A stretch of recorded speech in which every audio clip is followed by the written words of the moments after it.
সম্মানিত বন্ধুগণ, বাংলাদেশ জামাতে ইসলাম ইনশাআল্লাহ আমরা আশা করছি হাইকোর্টের রায়ের মাধ্যমে অতি দ্রুতই অফিসিয়ালি আমরা আমাদের নিবন্ধন ফিরে পাব এবং সেই সাথে আমাদের প্রতীকও ইনশাআল্লাহ আমরা ফিরে পাব।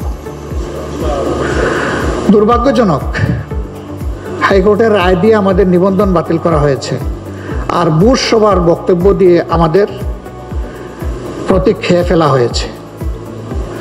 ওই বুশ সভায় যারা অংশগ্রহণ করেছিলেন আমাদের প্রতীকটা তারা হজম করে ফেলেছেন, যেটা ছিল বেআইনি, এখতিয়ার বহির্ভূত।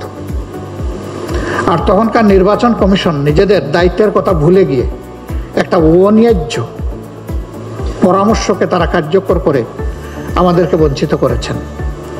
বর্তমান নির্বাচন কমিশনের কাছে আমাদের প্রত্যাশা তারা যেন তাদের চেয়ারের মর্যাদা রক্ষা করেন।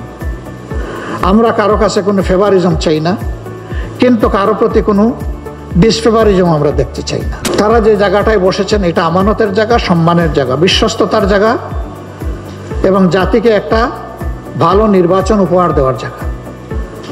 আমরা আশা করব তারা তাদের সম্মান নিজেরা রক্ষা করবেন।